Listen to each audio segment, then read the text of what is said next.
నమస్తే welcome to burning topic. భారత శక్తి సామర్థ్యాలను ప్రత్యర్థి దేశం పాకిస్తాన్ సహా ప్రపంచానికి పరిచయం చేసిన యుద్ధం ఆపరేషన్ సింధూర్. భారత్తో యుద్ధం అంటేనే పాకిస్తాన్ పారిపోయేలా యుద్ధాన్ని ముగించింది భారత సైన్యం. అంతేనా, యుద్ధాన్ని ఎలా ముగించాలో కూడా ప్రపంచానికి చాటి చెప్పింది. ఈ క్రమంలోనే దేశీయ రక్షణ వ్యవస్థను మరింత బలోపేతం చేసేందుకు, శత్రువులకు గట్టి బుద్ధి చెప్పేందుకు చర్యలు చేపట్టింది భారత సైన్యం. భవిష్యత్తులో ఎదురయ్యే ఎలాంటి యుద్ధాల్లోనైనా ప్రత్యర్థులకు చుక్కలు చూపించేందుకు రెడీ అవుతోంది. సుదర్శన చక్ర పేరిట ఏర్పాటుకు అవుతున్న భారత ఐరన్ డోమ్ తయారీకి అడుగులు పడుతున్నాయి. మరి గగనతల రక్షణ వ్యవస్థను సుదర్శన చక్రం ఎలా కాపాడనుంది? ఇందుకు త్రివిధ దళాలు ఎలాంటి చర్యలు తీసుకుంటున్నాయి? ఈ తరహా రక్షణ వ్యవస్థలను ఏ దేశాలు కలిగి ఉన్నాయి? తెలుసుకోవాలంటే వాచ్ ది స్టోరీ.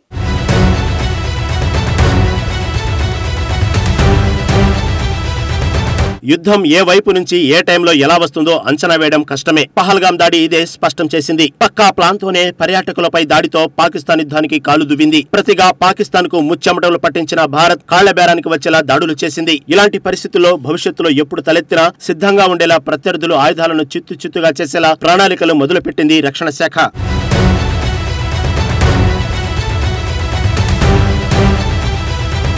భారత గగనతల వ్యవస్థను రక్షించేలా, రక్షణ రంగంలో స్వావలంబన సాధించేలా సుదర్శన చక్ర తయారు చేస్తుంది భారత సైన్యం. అందుకోసం త్రివిధ దళాలు ఏకమై పనిని మొదలుపెట్టినట్లు వాయుసేనాధిపతి అమర్ప్రీత్ సింగ్ వెల్లడించారు. 2035 సంవత్సరం కల్లా ఈ కొత్త భద్రతా వ్యవస్థ పనిచేయడం స్టార్ట్ చేసేలా చర్యలు తీసుకోవాలని ప్రధాని సూచించారన్నారు. ఇతర దేశాలతో ఘర్షణలు తలెత్తిన సమయాల్లో వాటిని ఎదుర్కొని పరిష్కరించుకోవాలనే విషయాలకు భారత్ ఆదర్శంగా ఉందన్నారు. భవిష్యత్తు భద్రతా సవాళ్లను విజయవంతంగా ఎదుర్కొనేందుకు రక్షణ రంగంలో స్వావలంబన ఇంపార్టెంట్ అని క్లారిటీ ఇచ్చారు. సుదర్శన్ చక్ర గగనతల రక్షణ వ్యవస్థ కోసం త్రివిధ దళాలు పనిచేయడం మొదలుపెట్టినట్లు తెలిపారు.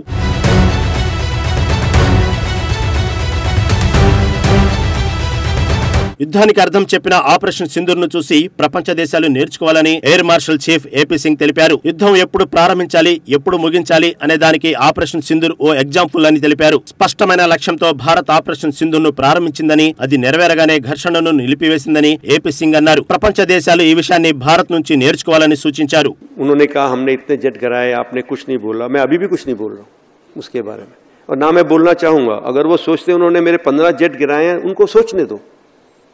I hope they are convinced about it and they will cater for 15 less aircraft in my inventory when they come to fight again. So why should I talk about it?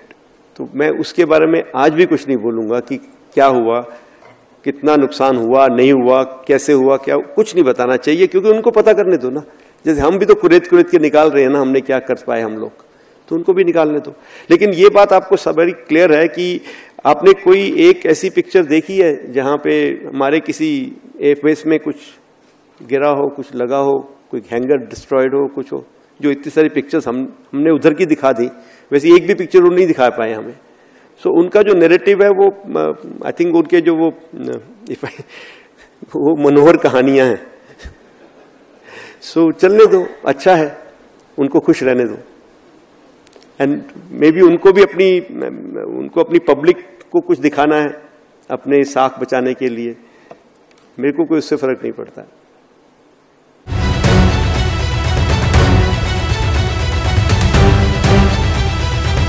త్రివిధ దళాల సమిష్టి చర్యలకు ఆపరేషన్ సింధూర్ ప్రతిబింబమన్నారు.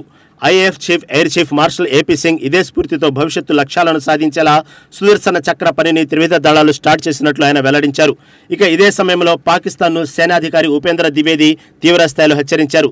సీమాంతర ఉగ్రవాదాన్ని ఆపకపోతే పాక్ కు ప్రపంచ పటంలో లేకుండా చేస్తామని సందేశం పంపారు. భూమిపై ఉండాలనుకుంటే సీమాంతర ఉగ్రవాదాన్ని ఆపాల్సిందేనని స్పష్టం చేశారు. ఛాన్స్ కోసం ఎదురు చూస్తున్నట్లు సైనికులు సన్నద్ధంగా ఉండాలన్నారు. इस बार भारत देश पूरी तैयारी के साथ है और इस बार वो संयम नहीं रखेगा जो सिंदूर 1.0 में हमने संयम रखा. इस बार हम आगे की कार्रवाई करेंगे और कुछ ऐसी कार्रवाई करेंगे कि हो सकता है पाकिस्तान को सोचना पड़े कि उसे इतिहास में, भूगोल में रहना है कि नहीं रहना है. अगर उसे भूगोल में अपनी जगह बनानी है तो उसके लिए उसे जो स्टेट स्पॉन्सर्ड टेररिज्म जिसको हम बोलते हैं, यानी कि उसका देश जो टेररिज्म को स्पॉन्सर कर रहा है उसे रोकना पड़ेगा.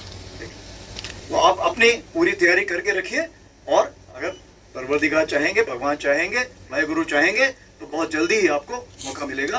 उसके लिए ऑल द बेस्ट. जय हिंद.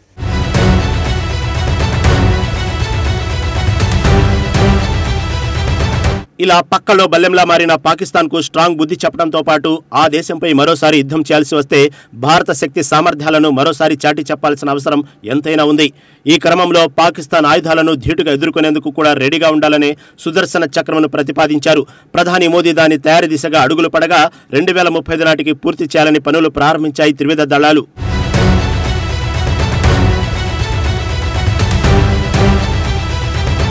అసలు సుదర్శన చక్రం అంటే ఏమిటి? ప్రత్యర్థి దేశాలు భారత్పై దాడులు ప్రారంభించినప్పుడు వాటిని ముందుగానే పసిగట్టి అదే స్థాయిలో వాటిని తిప్పికొట్టే గగనతల సామర్థ్యమే సుదర్శన చక్ర. భారత గగనతల రక్షణ వ్యవస్థకు రక్షణ కవచం ఇది.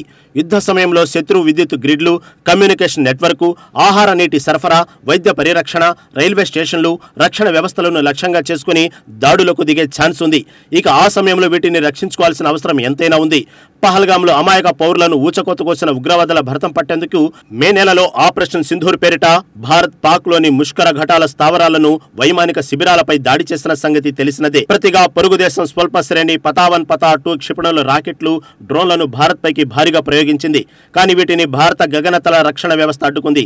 దానికి మరింత మెరుగైనదే సుదర్శన చక్ర.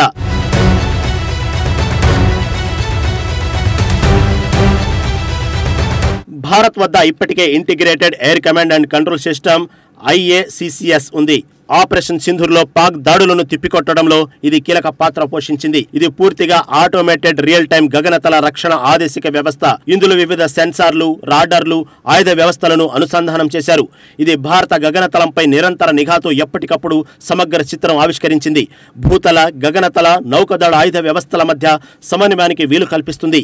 ఈ వ్యవస్థను భారత్ ఎలక్ట్రానిక్స్ లిమిటెడ్ BEL అభివృద్ధి చేసింది. అత్యంత వేగవంతమైన వైమానిక దళ నెట్వర్క్ తో పనిచేస్తుంది. దీంతో వివిధ సెన్సార్లు, యుద్ధ విమానాలు, ఆకాశ్, బరాక్ ARSAM S-400 వంటి క్షిపణి వ్యవస్థలకు సైన్యాధికారులకు మధ్య డేటా వేగంగా సరఫరా చేస్తుంది. అయితే సుదర్శన్ చక్రాలో భాగంగా IACCS ను మరింత బలోపేతం చేసే దానికి ప్రతిదాడి సామర్థ్యం జోడించే ఛాన్స్ ఉందని నిపుణులు చెబుతున్నారు. ఇందులో భాగంగా శత్రువులపై ఖచ్చితత్వంతో దాడి చేయగల దీర్ఘశ్రేణి క్షిపణులను దీనికి అనుసంధానిస్తారని విశ్లేషిస్తున్నారు. దీనివల్ల ఆత్మరక్షణతో పాటు ఎదురుదాడికి వీలు కల్పించే శక్తివంతమైన నెట్వర్క్ సిద్ధమవుతుంది.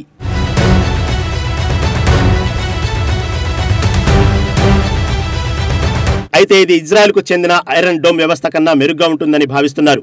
ఇది ఇలా ఉంటే విస్తృత స్థాయి గగనతల రక్షణ వ్యవస్థ కోసం DRDO ఇప్పటికే ప్రాజెక్టును చేపట్టింది. ఇది ఉపరితలం నుంచి గగనతలంలోని లక్ష్యాలను ఛేదించగల దీర్ఘశ్రేణి క్షిపణి వ్యవస్థలను అభివృద్ధి చేస్తుంది. 2028 నుంచి 2030 మధ్య దీన్ని సిద్ధం చేయాలన్నది లక్ష్యం. అయితే క్షిపణి పరీక్షలు ఈ ఏడాది చివరిలోగా ప్రారంభం కావచ్చు. 150, 250, 400 కిలోమీటర్ల దూరంలో శత్రు క్షిపణులు, యుద్ధ విమానాలను ఈ వ్యవస్థ ధ్వంసం చేస్తుంది. అయితే సుదర్శన్ చక్ర దీనికి నెక్స్ట్ విస్తరణ అవుతుందని నిపుణులు చెబుతున్నారు.